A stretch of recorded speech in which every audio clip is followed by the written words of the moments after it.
Alerta, periodismo, oficio de alto riesgo, es el tema que tocamos hoy aquí en Ruta 44. Hace unos momentos Víctor Chávez nos platicaba de esta experiencia que tuvo en Panamá cuando se hablaron de protocolos de seguridad para los comunicadores. Víctor, nos hablabas de 5 niveles. ¿Por qué no nos explicas dónde está el nivel 1 al 5 en el caso del ejercicio periodístico? Sí, mira, un detalle importante es el periodista debe saber hacia dónde va y con quién se puede encontrar. Entonces, en ocasiones, y yo lo viví muchos años, cubriendo casi 20 años policía, sabíamos de una nota e íbamos sin importarnos a dónde íbamos y Ni qué nos íbamos a sabían. encontrar, ¿no?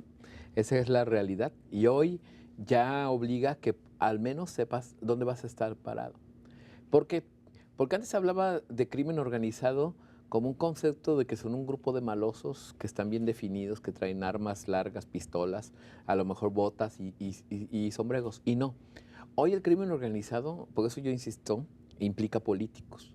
Cuando hablaba Jaime Ramírez de que los políticos eran más peligrosos, pues por eso, porque hoy están involucrados con el crimen organizado. Sí. El político tomó ahora sí que replicó, multiplicó de alguna manera su peligrosidad cuando es corrupto y cuando tiene ese tipo de amigos. Entonces, tú puedes ir a hacer una entrevista a lo mejor, no sé, por un desfalco, y sin embargo te estás encontrando con que es una desviación de recursos, un lavado de dinero. Por eso hay que plantear los escenarios. Primero, ¿a qué lugar vas a ir? ¿Cuáles son los lugares que vas a visitar durante el trabajo? Eso es importante saberlo. Segundo, ¿cuál es el escenario ahí? Nos llegó a pasar a muchos de nosotros que llegábamos a poblaciones y preguntábamos hace 10 años, 20 años, y nos decían, siga por esta brecha y allá va a encontrar la policía, por aquí pasó la patrulla.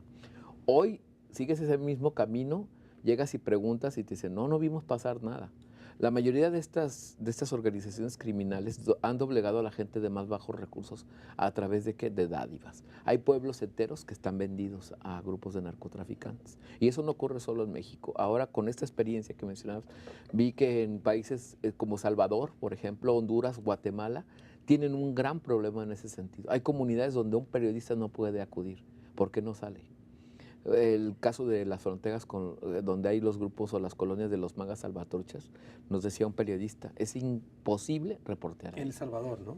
Exactamente, no, y también ha trascendido a Honduras y Guatemala. A Honduras y Guatemala. Es un problema que El Salvador... Ya regional. Exactamente, ya ataca toda esa región, incluso México. Hay matanzas del lado mexicano y del lado fuera de la frontera de México, pero que se ligan, tienen que ver en ocasiones incluso en cuanto al móvil, en cuanto a quién se persiguió, qué terrenos se disputan, etc. Ahorita se habla de que se pretende firmar un convenio entre los magas para llevar a la tranquilidad eso. Y decían, no, pues es que están entregando armas. Le decían, sí, pero son armas viejas, entonces, porque esas organizaciones se pusieron de acuerdo hasta en eso. Le decían, no nos vamos a desarmar hasta que el otro se desarme, mientras yo entrego mis pistolas de madera y rifles viejos, pero sigo fuertemente armado. Y sigues conservando las otras. Exactamente. Entonces, ¿a qué voy con esto? Ese es el segundo paso. Al llegar hay que ver con quién hablas. Tienes que evaluar a la persona que estás interrogando. Claro. Sobre todo con sentido periodístico y ver hasta dónde puede estar la persona involucrada. Hay distintas señales que te pueden... Muy bien, Víctor. A ver, llevamos 2 ahí, vamos a seguir con las otras 3, pero quisiera preguntarte, Jaime Ramírez, ¿es exagerado decir que en México el periodismo es un oficio de alto riesgo? ¿Es exagerado? Mira, es que, Carlos, yo no puedo decir si es exagerado o no es exagerado porque no conozco las averiguaciones previas que me lo confirmen.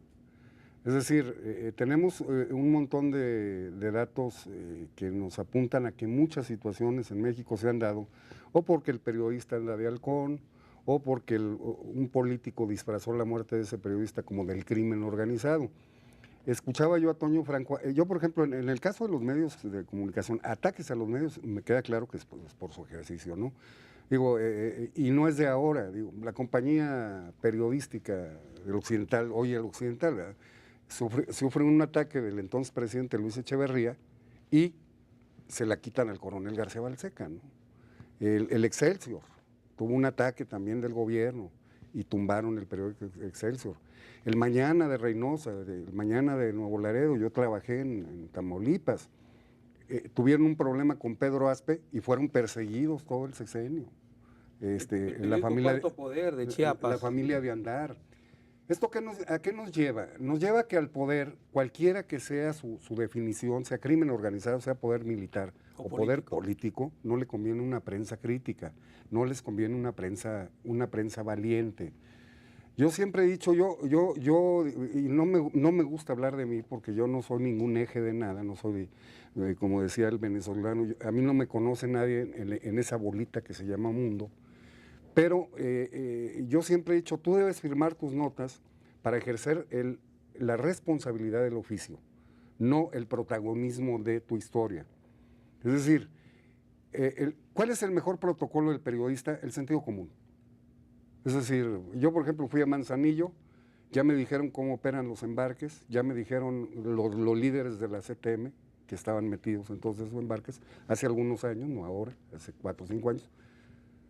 Pues yo la información la tengo, evidentemente no la publiqué, porque pues el sentido común me dijo, ten cuidado con esta información, porque lo más seguro es que se te venga encima todo un mundo de poder. Claro, a ver, y Jaime. termino, lo que decía Víctor del protocolo de seguridad, bueno, yo creo que Víctor se acuerda que siempre lo hemos tenido, es decir, cuando yo traía un dato duro, le hablaba a Víctor, le hablaba, en aquel entonces estaba de este lado de los buenos Hernán Guízar, le hablaba a Genaro Pacheco, le hablaba a oye, ahí te va un dato. ¿Por qué? Porque no nos convenía manejarlo. En los medios, en el Financiero yo hice el primer reportaje sobre narco de Michoacán en 1998. Había corresponsal, sí, Sergio Cortés Eslava, y muy bueno. Él lo hizo no lo hizo porque no era capaz, no lo hizo porque él vive ahí. Fue otro extraño hacerlo, como yo. Entonces, sí hay protocolos de seguridad. A ver, Jaime, yo quisiera retomar algo que dice Jaime que tiene que ver con el tema del protagonismo. ¿Hasta dónde el periodista en su protagonismo se expone por una forma, digamos, equivocada, José Antonio? Bueno, Carlos, me parece que el periodista debe ser muy mesurado, muy cuidadoso en cuanto a la elección precisamente de los temas que está presentando. Tenemos una gran responsabilidad como periodistas y tenemos que precisamente responderle a la sociedad con ese cuidado que debemos de tener. En el caso que comenta Jaime, me parece que tú debes de separar específicamente cuando es informativa la nota y cuando tienes la obligación de presentarla públicamente y cuando realmente ese afán de protagonismo te puede generar una repercusión personal grave que puede privarte hasta de la vida. Son situaciones que hay que valorar específicamente y como lo comentaban, seguramente muchos compañeros periodistas llegan a la disyuntiva de si lo presento, si lo publico o no lo hago, no porque no tengan la capacidad, no porque no tengan el conocimiento o la información, no porque no sean buenos periodistas, sino porque también deben de proteger un poquito el esquema de lo que decíamos, la mesura de esto sí lo debo de presentar y esto definitivamente no es el entorno apropiado en este momento para hacerlo. Me parece que tenemos que tener ese cuidado, sobre todo en las partes donde el riesgo es grande. Yo insisto, Jalisco no está dentro de esos riesgos importantes, inminentes, como podríamos hablar de Guerrero, de Veracruz, de Tamaulipas, de Juárez, de poblaciones realmente delicadas para ejercer el periodismo. Muy bien, hace, por cierto, algunos años, muchos colegas fuimos parte de un episodio vergonzoso, así lo tengo que decir. Estaba por ahí también un pariente aquí de Víctor Chávez, un colega de televisión, que fuimos secuestrados por un criminal en una finca en Zapopan y el tipo mantuvo en vilo Pancho Pistolas mantuvo en vilo a todos y todos los periodistas participamos, yo asumo mi parte, de ayudar a proteger a este delincuente que después huyó. La verdad es que nos equivocamos porque fuimos la noticia. Vamos a ir a una pausa y, por cierto, nada más decir que al día siguiente, bueno, yo al menos lo dije, que me equivoqué, como muchos colegas también en esa jornada vergonzosa. Una pausa, regreso con más.